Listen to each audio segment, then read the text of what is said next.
By April 1945, the war was already over and everyone knew it. The generals knew it, and the soldiers in frozen trenches knew it, and even the civilians hiding in cellars beneath burning cities knew it. Everyone except one man sitting in a concrete bunker 40 feet beneath a Berlin that was being torn apart street by street. He was still pointing at maps with a trembling hand, and still ordering armies that existed only on paper, and still waiting for a miracle that was never going to come.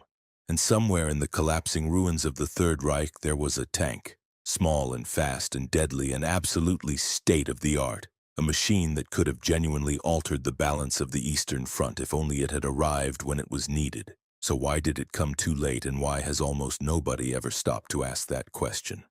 To understand why the Lynx existed at all, you have to go back to 1943. By that point, the Eastern Front had stopped being a military campaign and had become something closer to a slow-moving catastrophe. Soviet cavalry units were punching through German lines at extraordinary speed and flanking supply routes and cutting communications before the Wehrmacht could mount any organized response. The vehicles Germany had available for reconnaissance simply could not match that pace.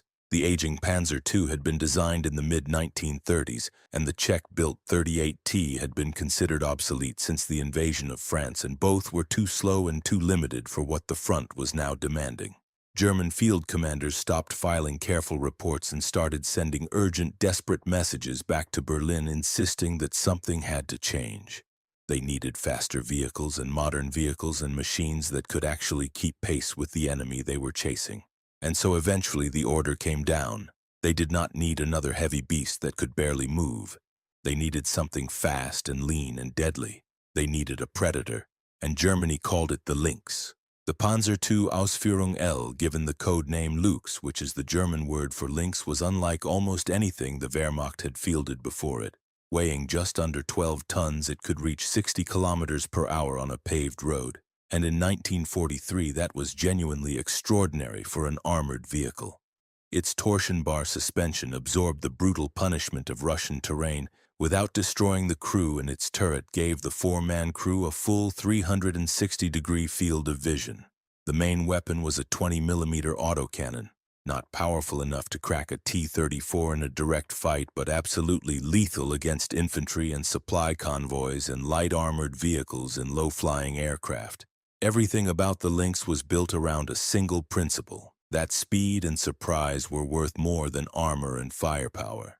That the best outcome for a Lynx crew was to find the enemy and assess the situation and then vanish before the enemy even confirmed they were there. In testing and early field evaluations, it was everything it had been designed to be.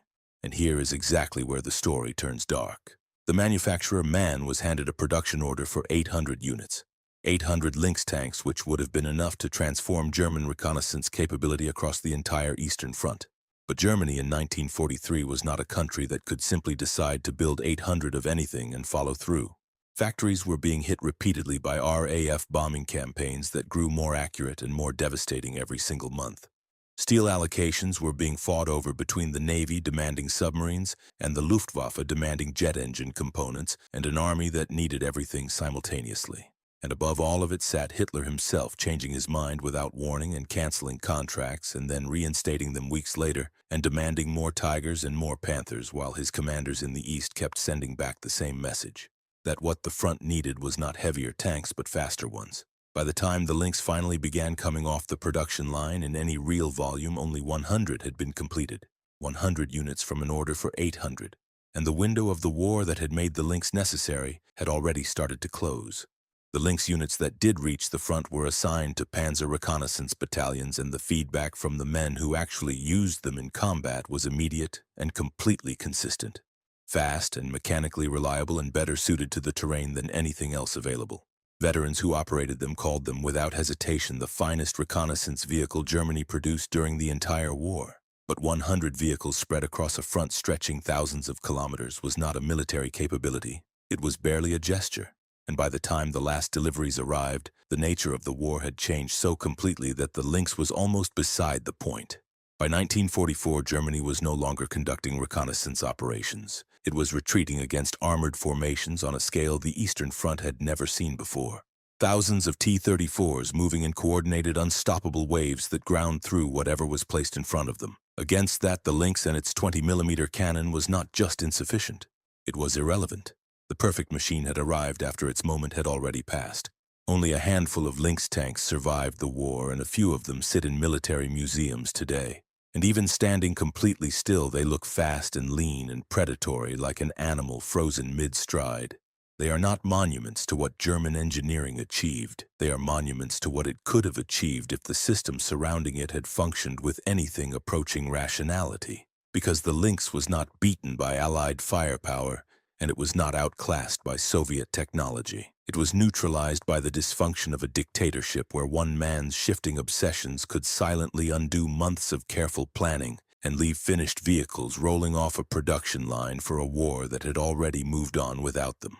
The tank came and it worked, and it was everything it had promised to be, and it arrived 6 months too late. And somewhere in the gray rubble of a Germany that had already lost the last Lynx engine went quiet, while the man who had guaranteed its failure was still 40 feet underground, still staring at his map, still waiting for the tide to turn. But it never did. The miracle he had been promised, and the tank he had been given, and the war he had been certain he would win all ended the same way.